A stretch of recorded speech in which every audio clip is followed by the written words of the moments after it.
The number one releaser of formaldehyde in anybody's home, though, is always carpeting. And that's because formaldehyde is a key component, usually in the dyes of the actual carpet fibers themselves. And so while manufacturers will say, we don't add formaldehyde in a carpet, they may be telling the truth. They don't add formaldehyde, but their fiber and dye suppliers do. And we sometimes find out the hard way, meaning everybody in the house gets sick because of formaldehyde exposure. And this is how it comes out that there's formaldehyde in the carpeting. Hello, everyone, and welcome back to your Indoor Air Podcast. My name is Kendra Seymour, and today we're going to dive into part two of our conversation with building materials expert Andy Pace. Now, if you missed the truth about VOCs, greenwashing, and healthy homes part one, be sure to go back and give it a listen because we cover a lot of foundational information about creating healthier homes and choosing healthier building materials. I'll even link to it in the show notes. But in this episode, we're going to continue the conversation, and we're going to call this the flooring episode because we're going to talk about everything from wood flooring to tile to concrete to carpeting and the pros and cons of each of those options and what you might need to consider as you're making choices for you and your home. So Andy, I want to thank you so much for being here. For those who don't know Andy, he brings decades of experience and a deep understanding of what truly makes material healthy versus maybe just what is, greenwashed. And he has a real talent for breaking these things down, I think, in a way that is very practical and empowering for the listener. So whether you're remodeling or you're building or you just want to make some healthier, smarter choices moving forward, I promise you're going to get some real actionable flooring tips in this episode. So Andy, thanks so much for being here. Oh, Kendra, absolutely. My pleasure to be here with you. Now, before we jump in, I do want to take a moment and say thank you to two of our sponsors.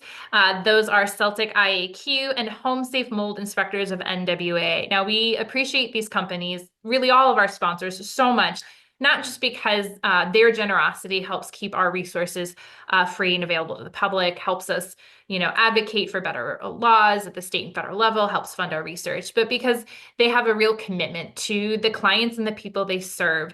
And it's so refreshing to see companies that really prioritize the health of the people that they're working with. So huge thank you to them. If you want to learn more about them, you can head on over to changetheairfoundation.org and click on our corporate partners tab. So Andy, let's jump in because I know we're going to run out of time. You have so much great information, but let's kind of start with some basics. So when it comes to, let's start with flooring. We often think of choices like carpet or wood, maybe vinyl, tile, even polished concrete. So what are some of the VOCs and hazardous air pollutants in these products that we're trying to avoid? I mean, after all, that's why we're having this conversation. Right. I think when a client approaches me about flooring, the question I usually ask is, well, what would you like to have? And I start with that because I believe we all have different reasons why we like different flooring materials in various rooms of our home. I can argue that of everything you've listed so far, carpet, tile, wood, vinyl, what have you, you can find healthier versions of all of these materials, and you have to kind of weigh what's most important for those rooms. So generally speaking, with any of these materials, the number one issue we deal with is formaldehyde release. Formaldehyde will be part of a flame retardant or part of a curing agent or part of an antimicrobial that can come off the surface. It could also be naturally found in certain things like hardwood flooring, although at very, very low, almost undetectable levels. But the finishing process of a hardwood floor would certainly introduce lots of formaldehyde into the mix. The number one releaser of formaldehyde in anybody's home, though, is always carpeting. And that's because formaldehyde is a key component, usually in the dyes of the actual carpet fibers themselves. And so while manufacturers will say, we don't add formaldehyde in a carpet, they may be telling the truth. They don't add formaldehyde, but their fiber and dye suppliers do. And we sometimes find out the hard way, meaning everybody in the house gets sick because of formaldehyde exposure. And this is how it comes out that there's formaldehyde in the carpeting. So that's the number one issue we deal with any flooring material, specifically or most problematic in carpeting. But we do see it also in some hardwood floors, specifically engineered hardwood floors, where the plies are glued together using a adhesive that contains urea formaldehyde. We don't see it as much anymore in vinyl floors or in the luxury vinyl plank floors because the core is now a limestone and plastic blend and not MDF or cork. And so that's really eliminated the urea formaldehyde coming from that material. And so I guess I can say things are getting much, much better than they were. 30 years ago, we had one flooring material to choose from, and that was Forbo Marmoleum. It was the safest product made in the world. It still is one of the safest products made in the world. Absolutely gorgeous product, but now you have more choices. Yeah. And that's why we're, the benefit of that is more choices for your health, but also more choices for your bank account, right? Most of us don't have, endless piles of cash, especially if we've just gone through remediation or we're taking care of some other stuff. We have health costs often out of pocket. And so it's about making the best choice for our situation, knowing that, none of us have it perfect, right? So we're going to break down each of these options for those listening. But is there and maybe this is a loaded question because we like to talk about things at the foundation in terms of the pros and the cons, and that's kind of how we'll go through everything. But if you were to put the different flooring options on a spectrum Yep. of health, is there one that kind of or two that kind of come out at top and then some that kind of come out more towards the bottom, or is that not really a fair way to think about it? Well, it's actually a decent way to look at things, understanding that there's always going to be a spectrum within it. But I will tell you that a concrete floor, either a polished concrete floor, which is a very labor-intensive, time-consuming process, or what is deemed poor man's polished concrete.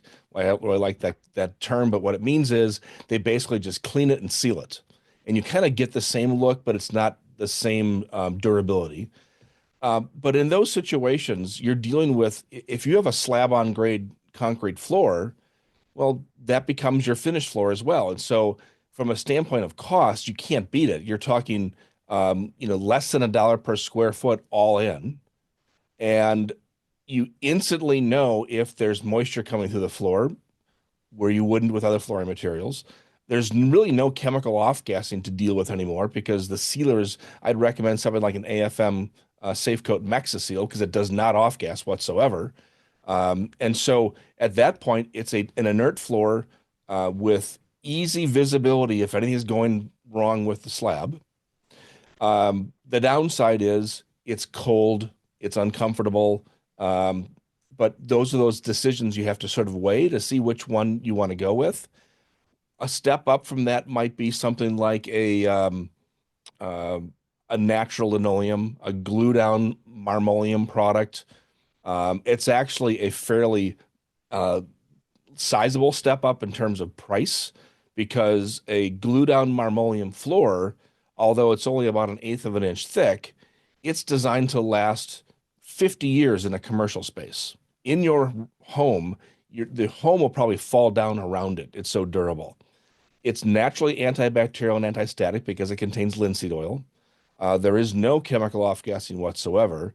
It's the same color and pattern all the way through. So if you do scratch the surface, it can be repaired. There's really almost no downside to it, except you may not like the look of it. It has a very old-fashioned look, and some people just say that's just not for me. I understand that. You also have to understand that because it's glued down to the concrete, you now have to be a little more concerned about moisture vapor transmission. And so before you do a glue down floor on a concrete slab, you most definitely have to do something like a calcium chloride test to determine vapor transmission so that you don't run into a situation where moisture in the concrete is trying to come up, it gets blocked underneath there, and now you have a perfect environment for mold development, the possibility of the flooring peeling off of the concrete, it becomes a real mess.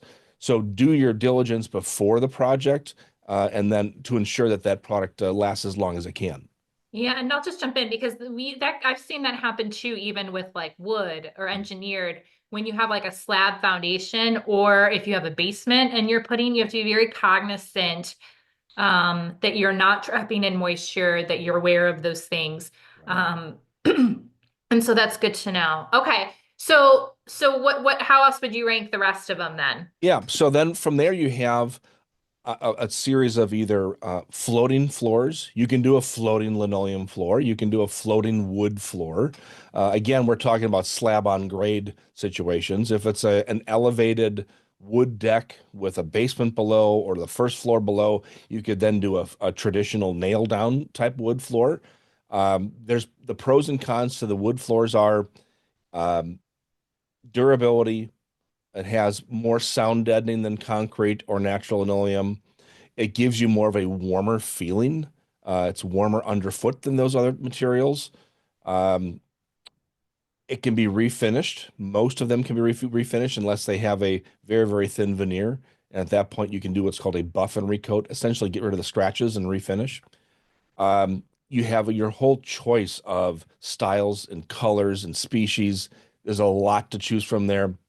And there are hundreds and hundreds of manufacturers, including local millwork shops that just produce, ready to finish nail down wood floors. And so it's really one of the most sustainable materials that you can find because I'm here in Wisconsin and it's, trees up north that get harvested and brought down here to the southeastern Wisconsin for flooring. You really can't get much better than that from a sustainability standpoint. Um, so there's a lot of pros to that. Cons, well, if you're in a situation with higher moisture situations, slab on grade, there's always a possibility of moisture causing a mold problem with a wood floor or causing cupping or curling because of that moisture. Um, there's also the situation where people with extreme sensitivities with mast cell activation syndrome can react very strongly and severely to natural wood because wood contains natural sugars and terpenes, and those can be extremely problematic for anybody with MCAS. Yeah. And this is where I think the message here is that can be a very individualized process. Mhm. And if somebody has a multiple chemical sensitivity, you really need to go by the person who's most sensitive because you would think, oh, wood, it's all natural. That's going to be my healthier choice. And for many people, that's a great choice. But if you're reacting to some of the natural components, then that's not going to be the best choice for you. So, It's 100% accurate. And we have to remember that, in a household of four people, statistics say that 1 in 4 will have these types of sensitivities. And they may not know it yet, or they may not attribute it to these materials yet, but this is what the statistic is, 25% of the population. So it's very, very common for one person in the home to say, I cannot be in this room. I cannot enter into the home anymore because of the materials that were used. And the rest of the family says, oh, you're nuts. You're crazy. No, it's not. It's a serious health issue. And we do have to look at this very, very closely and understand that the best option moving forward may not be the most obvious. mhm. You know, people will say to me, as you say, well, wood flooring, it's all natural. We should use that in our house. I guarantee you that if I sent samples of wood flooring and samples of luxury vinyl plank to 20 people around the country with MCAS, 19 out of 20 would prefer the luxury vinyl plank because it really has no smell whatsoever. So it really comes down to, I mean, like what you're trying to avoid, what your triggers are, what's in your budget, Yes. home, like what is this a slab foundation? Where are you putting the building material? So kind of rounding it out with the pros and cons, because then we'll dig into each specifically. What about the pros and cons of carpet and tile? So tile is pretty simple. I have done numerous homes, the entire home being tile. I always recommend porcelain tile versus ceramic. The reason is that all porcelain tile really is ceramic, but not all ceramic is porcelain. Porcelain just means that it's of a higher density and less um, problematic with moisture. So less moisture absorption. more durable, and it's usually what's called a through body, so it's the same color and pattern throughout, where most ceramic tile actually is just a color or pattern on the surface. If you chip the tile, you expose then the gray or the terracotta color base, and so porcelain will be better in that situation. Um, it too is a hard and cold floor like concrete. However, a good porcelain floor never requires sealing. It is going to be resistant to not only your simple stains and moisture, but also even things like cooking oils. Uh, I did an auto dealership years ago with porcelain tile, and they took a quart of motor oil and poured it on the floor, and it sat there for an hour while we were discussing this and that, and the motor oil never got into the tile. And so, if you're looking for a very, very long-term durable solution to flooring, that is definitely one. Um, with that, the cons would be you have to make sure that the setting materials, your thin set mortars and your grouts are chosen wisely so those don't contribute to any indoor air quality issues. But that's a pretty simple thing to go through to make sure we have the right ones. And now carpeting. Carpeting is probably one of the more controversial flooring materials that we have. Um, I think all of us love something soft underfoot when we wake up in the morning. I'm here in Wisconsin, and when it's 10 below zero in January, I don't care how warm you keep the house. Boy, a cold floor is a cold floor. And so, having either carpeting or an area rug is really helpful. There are completely chemical-free, synthetic chemical-free carpets on the market. There's a brand called Earthweave. There's another brand called Whitfield Naturals, another one called Nature's Carpet. They all make chemical-free or synthetic chemical-free carpeting. The downsides are they're made from wool mainly, and these are wool carpets that are not treated with pesticides, and so you have to be much more careful about keeping the floors dry and clean so you don't get moths, number one. Number two, some people have severe mold sensitivities, so that's a problem. And number three, wool carpets are generally more expensive than your traditional plastic carpets. Yes, they do last a lot longer, so it's an investment, but that initial investment is sometimes too much to handle. And so with your plastic carpets, there are some brands in the market that are considered better from a VOC standpoint, but as we talked about in the previous episode, VOCs really don't have much to do with indoor air quality from a human perspective. They have to do with outdoor air pollution. And so what I worry about with carpeting, specifically with plastic carpets, are the formaldehyde emissions. And I have tested many brands of so-called eco-friendly green plastic carpets that still off-gas toxic levels of formaldehyde. Yeah. Yeah, so let's start digging into some specifics, and you can make some recommendations then on each of these now that we kind of have a general sense of pros and cons. So let's talk about like hardwood floors. I feel like that's been a very popular option for a long time. When people go to upgrade, that tends to be a go-to. So talk to us, like first, maybe can you explain the difference between like hardwood and engineered for people who don't know?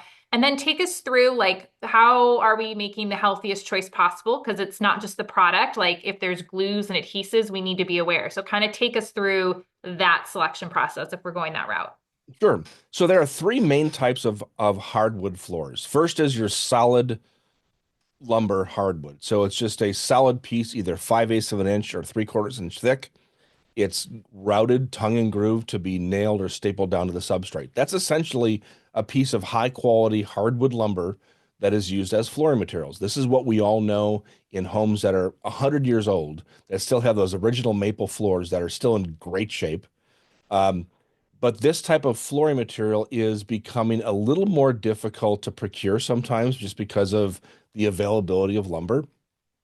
And we have to deal with the fact that it needs to be site finished. So that means sanded and finished in the field, which leads to a lot of dust, a lot of chemical emissions. There are healthier ways to do things, of course, but that's just, one of the side notes of that. So manufacturers develop what are called engineered floors.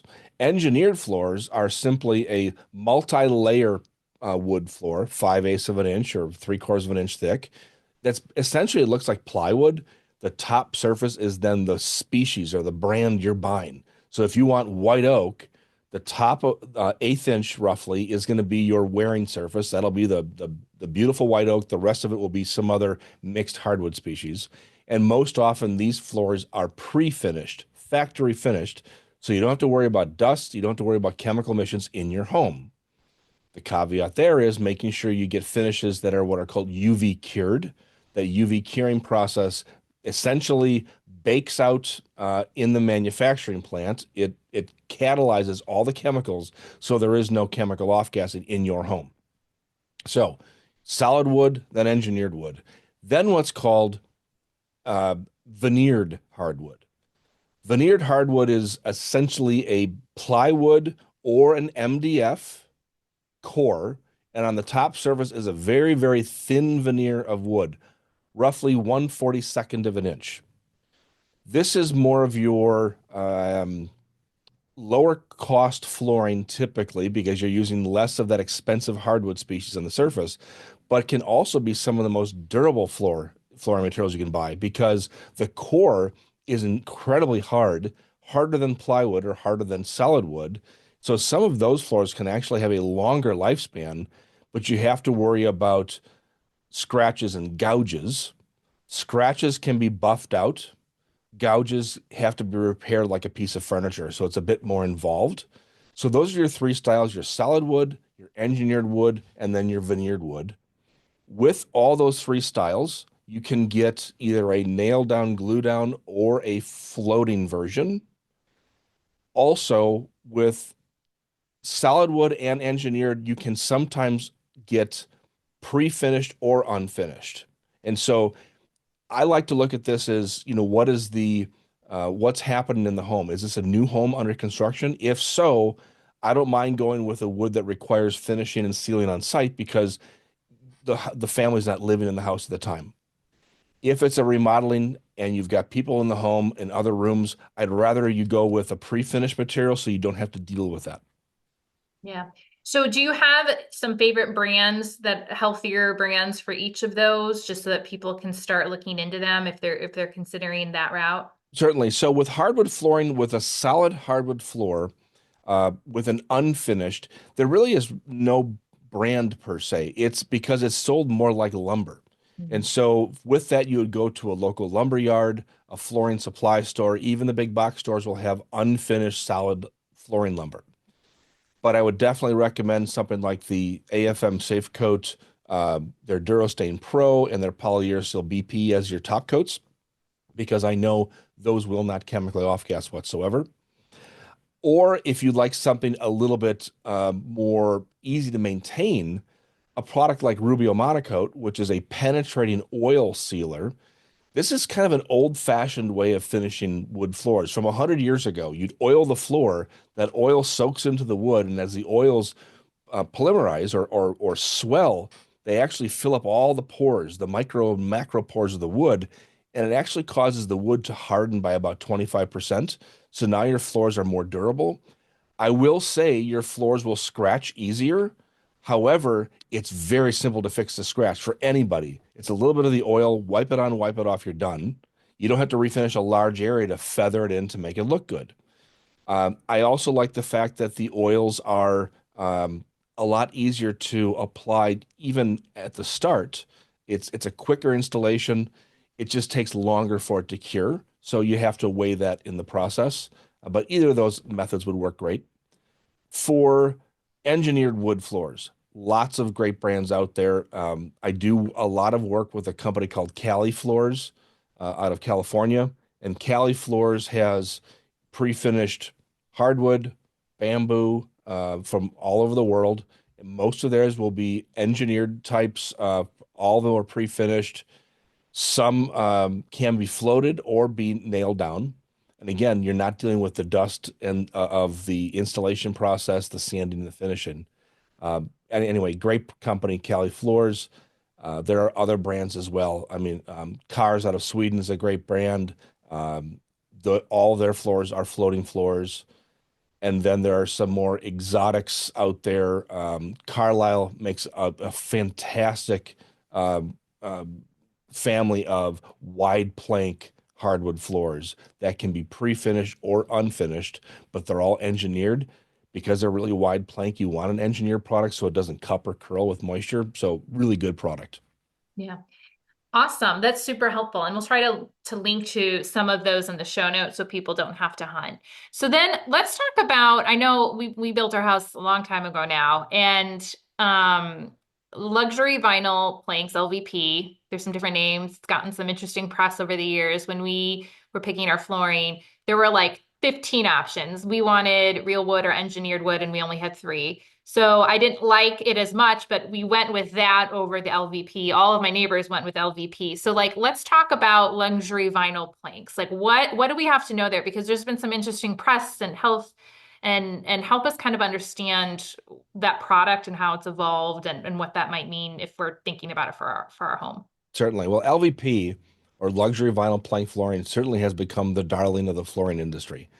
And the reason is because first of all, it meets a price point. Usually LVP is going to be less expensive than going with a hardwood floor or even a porcelain tile floor.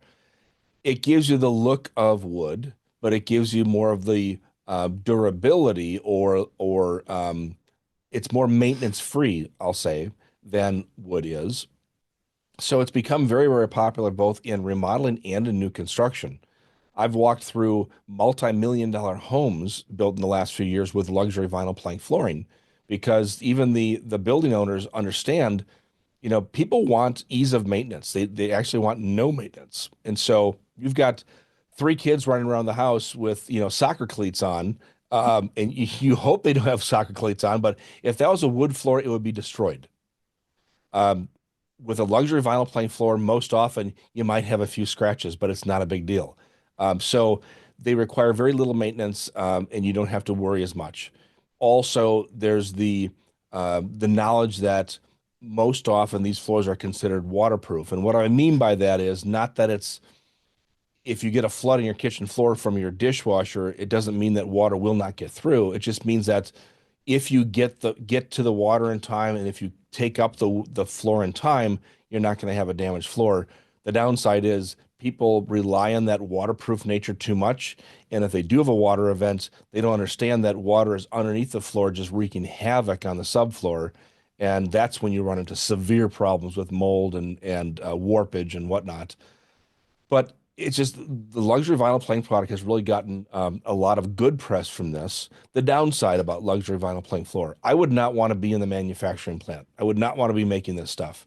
Vinyl, even though most of the LVP products in the market today, and I know for sure the CaliFloor product is completely free of formaldehyde release, completely free of phthalate release. So there's no endocrine disruptors coming off of the floor. But that's when it's at a cured manufactured state. In the manufacturing facility, I would not want to be one of those people. I think if it was up to me, I would not want to have any vinyl manufactured ever again because of the state of the manufacturing. So my personal opinion is I wouldn't use LVP because of that, because I I have too much empathy for the families of people who have died because of their exposure to toxic chemicals in the vinyl manufacturing process. Um, so the guilt would get to me. Uh, but as a business owner, when people come to me and say, I have $4 a square foot to spend, I can't afford any more than that. And I have MCAS, and I got to buy something that anybody can install. It doesn't take a factory trained rocket scientist to put the stuff in. LVP is a great choice for them. So I do feel good knowing that I'm making things better for them in their house. I just won't use it in mine. And so that's kind of how I justify it. Is that a product that has changed or evolved over time, or has it always just kind of been made the same way it's always been? That's a great question. It actually has evolved over time. Matter of fact, in the last couple of years, it's evolved very quickly. It used to be that these vinyl plank floors, first of all, they used to be glue down. They called them luxury vinyl tile. It was a glue down material, basically a harder version of a roll of vinyl that you used to put in a kitchen or a bathroom. Rule of thumb with vinyl is the harder it is, the safer it is. Just as a good note. When you think about hard vinyl floors, hard vinyl windows, they don't off-gas nearly as much or at all compared to their counterparts from 20 years ago that were very, very soft and flexible because of all the plasticizers. Anyway, with vinyl plank floors, the idea of making it a floating floor means that they have to construct it out of not only vinyl, but then a core of material. And that core used to be medium density fiberboard, and medium density fiberboard has to be held together using some type of formaldehyde resin. And so, and because fiberboard was more flexible, the vinyl on top had to be a little more flexible too. So all the material was subject to some off-gassing issues. As the what's called a WPC or SPC, a wood plastic composite core or a stone plastic composite core, as those were invented and then introduced into these floors, the floors have become more just inherently safe because now you can use harder vinyls. The core themselves are completely free of chemical off-gassing. And so now you just need to make sure you find a manufacturer like a Cali Floors that says we do not have any endocrine disruptor release from our products. And that's verified with third-party testing. And so that's really the big issue you have to worry about these days. But compared to 20 years ago, vastly different. Yeah. Yeah. And I love innovation in the sense that, there's opportunities for products to improve and become healthier, more cost effective. And so who knows what we're going to have in another 20 years. But Right. before we move on to carpet, I know, and I've seen it on your website, you talk about cork and natural linoleum. Can you highlight some considerations for those for us? And Certainly. So cork is an absolutely amazing building material, and it's been used as flooring now for well over 100 years, probably longer. Here in the United States, some of the oldest banks and office buildings in the United States still have the original cork floors. Banks and libraries, really, because of its sound deadening ability. Cork is naturally antibacterial because of the natural chemical ingredients in cork. Cork is a great sound deadener. Cork is actually very, very waterproof. Think of a wine stopper. Wine won't get through it. In other parts of the world, they actually use cork wall coverings in showers because of how moisture resistant it is and antibacterial. It's also a nice warm shower too, instead of a cold, ceramic tile wall. Um, we work with a company called Wicanders, and Wicanders is the largest cork manufacturer in the world. They're based in Portugal, and they have a product called Woodwise. Woodwise is essentially a cork floor, 98% cork, and the top surface is a recycled PET, which is a plastic water bottle material. There's no phthalates whatsoever. There's no formaldehyde release. An incredibly safe material. It actually has the graphics and texture that look, I think, the most realistic compared to all vinyl floors in the market. But then you still have the benefit of the fact that it's cork, so it's going to be softer, more comfortable, more sound deadening. Really a great product. I definitely have you look at that. And then with natural linoleum, I mentioned before, it's a blend of linseed oil, pine resin, wood flour, mineral pigments, and spread onto a jute backing. You really can't get much more natural than that. Um, it's been made in the exact same manufacturing plants as it was since the 1870s, all found in Europe. That's because that's where the world's supply of flax plants are. And so that flooring material has really become the number one floor of choice for people who are looking for ease of maintenance. You have to get around the fact that it looks like natural linoleum, so it has a unique pattern and color to it, but also because it's so unique, a lot of people love it because you look at the floor and you say it kind of looks like stone, but it's not, and it's just absolutely gorgeous, I think.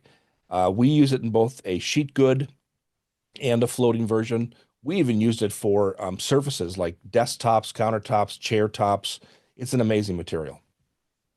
yeah, and I think there's a lot for people to consider here. It's about understanding the pros and cons and making the best choice. And I'll mention it now, but this is true for any product, especially if you have multiple chemical sensitivity or somebody who's more sensitive. Ask for a sample of the product ahead of time. sniff it, sometimes the adhesives and glues and things like that, and see how you do, and have that be part of your decision making too before you install it throughout your whole home. Yes. You can kind of do the sniff test and see how you do. Well, and I'll tell you too, again, I mentioned this before, and I'll certainly say it with this. Marmoleum or linoleum, cork, they have definite strong aromas. Because of the linseed oil in the linoleum, and linoleum is a compound word that essentially means linseed and jute. It's going to smell like a wood shop. It's going to smell like linseed oil forever. Every time you wash the floor, it re-emulsifies that aroma. With cork, cork contains a natural sap called suberin, and that is the quintessential aroma of cork. Now, cork is the bark of the cork oak tree, and so it kind of smells like wood sap. For most people, linseed oil and wood sap would smell kind of pleasant. For anybody who has MCAS or a chemical sensitivity, um, any type of immune system disorder where strong aromas can trigger really severe reactions. If you again compare cork, linoleum, wood, and LVP, most often people choose the LVP because it has no aroma. And this is where I say, and you've mentioned it a few times, and I appreciate this, you really have to test for your own personal tolerance and making sure you are choosing for you. You're not choosing for what you think other people think is the healthiest floor. I get that question all the time. What's the healthiest floor I can put in my house? I have no idea until I know the customer, until I know what we're dealing with health wise and what's the triggers and so forth. I can't give you, I can say all of these can be healthy, but may not be. So, yes, testing samples will greatly, greatly help. Yeah, yeah, absolutely. All right, so let's talk about carpet then. For some people, that is an option for cost. Maybe the main floor, they do some sort of hardwood or something like that, but then upstairs with the bedrooms, they want carpet. Carpet is one of those things, not just the actual material, but you have to keep in mind maintenance, cleaning, because dust and anything that's in your air will settle into your carpet. But are there, for people who want to go that route, like, are there specific brands or things we want to look for that might be healthier? I know you kind of touched on some stuff before. Yeah, so it comes down to a couple of things. First of all, as you say, people want something, underfoot in a bedroom. But, bedrooms should be the absolute healthiest room of the home, always. We spend hopefully 6 to 8 hours every night sleeping, trying to get restorative sleep. If we're being inundated with chemical emissions from the carpeting or from the bedding, if we're being inundated with EMFs from devices around us, there's so many things in a bedroom that could cause us to not get good sleep. So if you eliminate the carpet, and I tell people all the time, if you can't afford to take out the carpet in your bedroom and put something else down, then just take out the carpet. Live on the subfloor until you can afford flooring because the subfloor, I guarantee, will be safer than the carpet itself. And I'm speaking in generalities about the traditional plastic carpets that are on the market, nylon and polyolefins and so forth.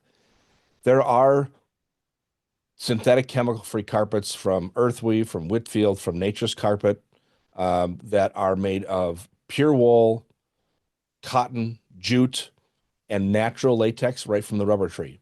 Now, understand all of those can have their own set of issues with your own personal allergies and sensitivities, but I will tell you they will not have synthetic chemical release. So we've got that taken care of. If you have an existing carpeted floor and you really have no choice, we can't afford to take it out and replace it. We just have to do something in that bedroom. What I'd recommend is, a common company I've recommended before, AFM Safe Coat. AFM actually has a carpet shampoo and seal system that will detoxify carpeting between 60 and 80%. And this is a remarkable achievement with carpeting because I've tested carpeting that's over 30 years old that still off gases formaldehyde at levels of 400 to 500 parts per billion. The safe level is 20 or less. So we're now, 20 to 100 times higher than that. And so using the Safe Coat shampoo and sealer, we can reduce that off-gassing 60 to 80%. And when we talk about reducing off-gassing or trying to live in a healthier space, we never really strive for perfection because I don't think perfection is possible. We strive for tolerance. And so I know that if I can reduce my off-gassing of the carpet by, at the worst case scenario, 60%, and I've used safe finishes on my walls, and I've done better with the cabinetry, and I'm all doing all these things in the house to reduce, then we don't have to have so many things that are absolutely perfect. We're reducing the overall chemical load, and that's really the goal here. For some of our most sensitive clients, where reduction is not good enough, where we have to get lower than that, then we'll push for these things a little bit stronger. But on a home, there are many ways that you can reduce the overall chemical emissions of a new home or in a remodeling process. Carpeting is one of those areas where you can make a big impact right away. Take out the carpet, and now your formaldehyde numbers plummet literally overnight. And so, with this, again, I'd rather have you live in that subfloor, understanding that the subfloor can probably be vacuumed easier. Carpeting is a haven for dust and dust mites. Um, Wool carpeting actually repels dust and dust mites a little bit better. It repels stains better.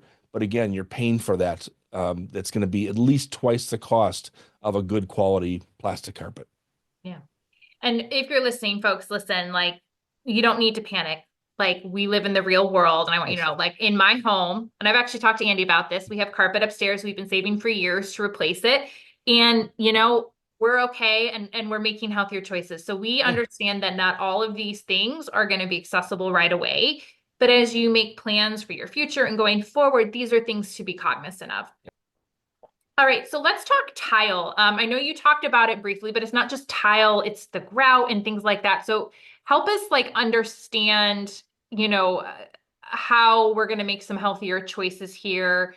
There can be other things like lead. Do you think about that at all when you're selecting the tile, the grout? What's the maintenance look like? Different types of grout. Help us unpack that a little.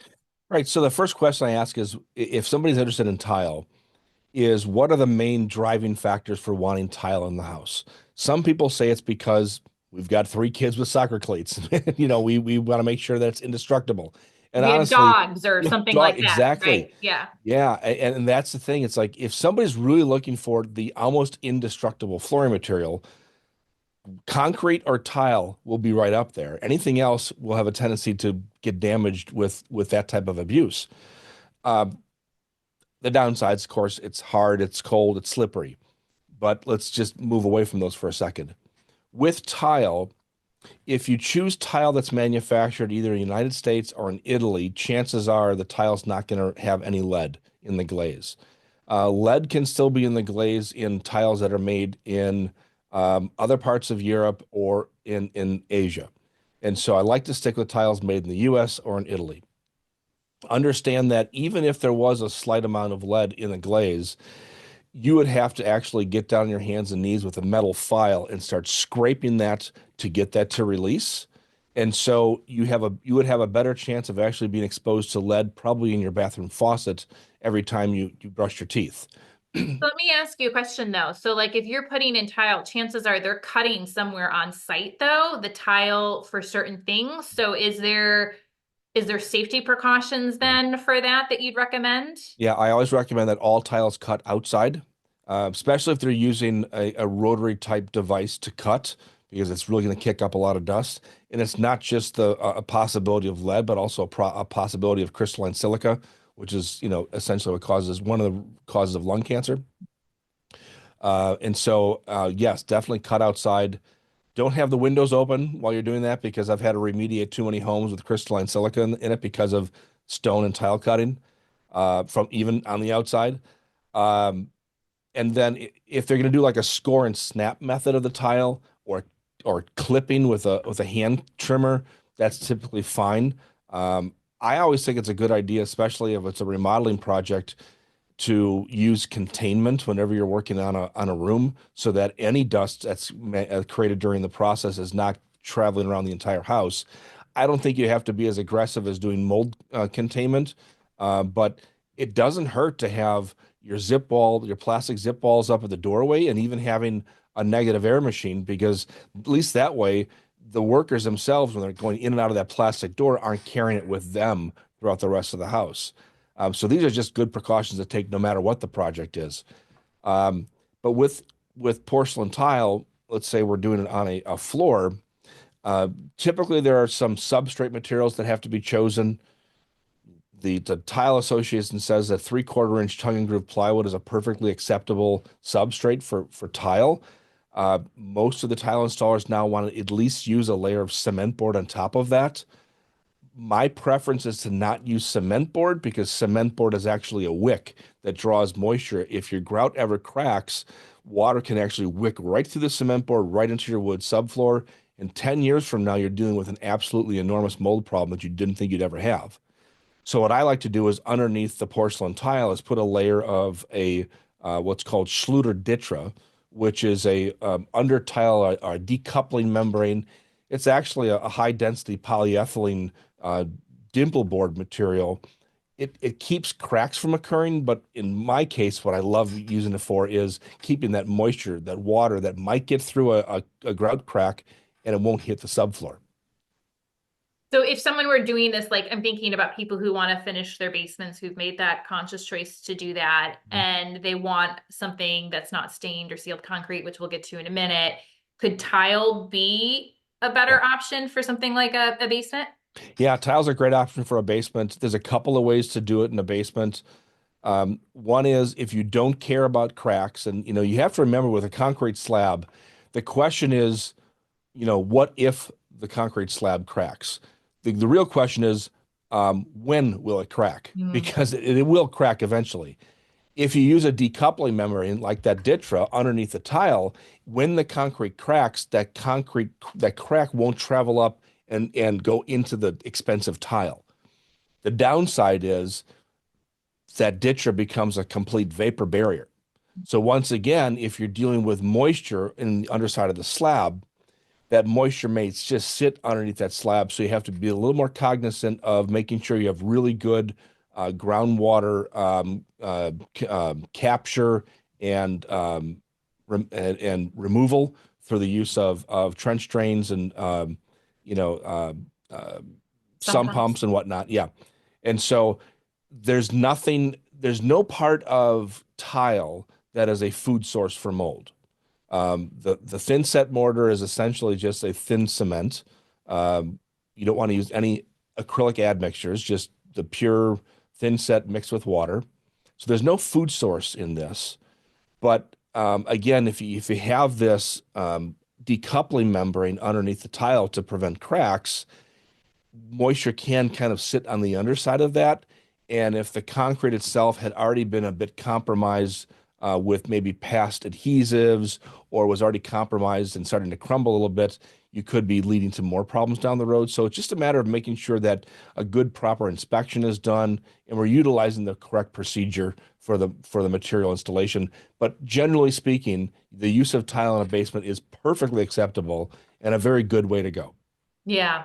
Yeah. And I mean, and you bring up a point about moisture. I mean, it's a consideration pretty much for just about any flooring other than leaving it as like a sealed or stained concrete. So let's end our flooring episode on that because I know people think, well, my home's going to look like IKEA, but if you go on Pinterest, I've seen some really lovely homes that had that as an option. So talk to us about, you briefly talked about it before, but are there brands or stains or things we need to consider in terms of a health perspective and just overall pros and cons of that kind of finish? Sure. So I'll talk about three things: a polished floor, a sealed floor, and then a stained and sealed floor. Three different procedures. A polished floor, there's a company out there called Ashford. Ashford Formula is their product. And a polished floor is essentially doing a lot of grinding of your concrete slab. So it's diamond grinding the slab. You're actually soaking the slab with this product. It's called a sodium silicate or water glass. Penetrates into the concrete, actually creates like a crystalline structure within the micropores of concrete. And when you diamond grind it, it starts to polish. It usually is like a 7 to 9 step process. It's very labor intensive, extremely expensive to do. You're probably looking at in the $15 to $20 per square foot price range for the average home. However, down the road, you have almost zero maintenance costs, and it'll last as long as the house. A sealed floor is essentially either one quick grind or an acid etching to get rid of the cream of the concrete, wash the floor, let it dry, and then you put on 3 or 4 coats of an acrylic sealer like the AFM Seal. It'll look really good for about 4 or 5 years, and that's going to require maintenance, additional coatings. Maybe at some point you might have to do a strip and seal. And so it is more labor intensive down the road, but initial cost wise, you're probably looking at less than $3 a square foot. Then there's what's called a stained and sealed concrete floor. This is where if you go into a Starbucks or a big box store that has kind of like that leather colored floor, you can tell it's concrete, but you wonder how they got that mottled effect. This is actually using a process called acid staining the floor. There's a brand we work with called Chemico. Chemico acid stain is a combination of a very mild acid that reacts with concrete and then mineral salts. And as the concrete it becomes reactive, those mineral salts actually penetrate into the surface and it chemically changes the color of concrete permanently. Mm. Once that chemical process is done and you just rinse with pure water, it's completely inert. You never have to worry about chemical off-gassing in the future the way you would with a coating, a topical coating, or what's called a topical stain, which I can get to in a second. These acid stains are a little more aggressive during the application because it's actually chemically changing the color of the concrete. But all in all, down the road, it's going to look great for decades. And then you could put either a water repellent sealer on that's breathable or more of an acrylic sealer like the MexiSeal, which is more durable. So you've got options there. A topical stain is essentially a blend of like soy oils and acrylics that goes onto the concrete and creates a thin coating that can eventually peel if you have moisture coming up through it. And so that's usually more of a short-term fix, maybe 3 to 5 years, kind of like the idea of doing a topical sealer. The downside is that once the stain starts to peel, you really have to strip the entire floor to fix it. And so if you're going to do color on a concrete floor, do the acid stain without a doubt. Or if you can get to the concrete contractor before the slab is poured, you can even do what's called integral pigments, where they actually add pigment into the wet cement and pour it to be the color of your choice. That is definitely permanent. Yeah. Yeah. Well, yeah, I'm so glad you bring up so many of these things to consider because it's not just health, it's not just cost, it's durability, duration. How long are you going to be in the home? Like what are all of these things kind of factor in? That's awesome. Thank you, Andy, so much for your insight. Is there anything else on flooring, to kind of round us out that you want to mention that you didn't get to say? Boy, I think I'll just reiterate one of the things I talked about earlier, which is understand that every flooring material that you could choose will have a set of pros and a set of cons. And so what I like to do is, again, when a client comes to me, I'll ask them, what would you like to see in your home? If you say, I want to see wood or I want to see a wood look, or maybe they'll just say, you know what? I don't really care what it looks like. I want it to be the best bang for the buck, the longest lasting, most durable material because we're on a really, really tight budget. All of these factors are really good reasons why somebody would want to buy a certain type of flooring. Don't pigeonhole yourself into thinking that because it's wood, because it's natural, that's the way I want to go. Or, I have to do LVP because that's what everybody wants these days. You know what? It's your house. You do what you want, but whatever makes sense for you. Yeah, I love that. If people had follow-up questions, how could they get into contact with you? What's the best way? Yeah, best way to go is to you can either go to thegreendesignCenter.com, which is my online resource. I also have NTE, non-toxic environment, so ntelive.com, and that's where you get to hear all of my podcasts and watch my YouTube videos. I love that. And there's so much information, Andy, that you share for free for people that I think it's just wonderful. And we'll link to both those in the show notes. Thank you so much for being here. Oh, thank you, Kendra. It's my pleasure. And for everyone listening, I hope you come back for part 3 because that's when we're going to get into cabinetry and some of these other building materials. And so if you don't want to miss that episode, do me a favor, head on over to changetheairfoundation.org and sign up for our newsletter because that really is the best way to get great information like this directly to your inbox. You can also hit that like and follow button if you're watching on Facebook or YouTube or listening on our podcast. So everyone, thank you so much. We'll see you next time.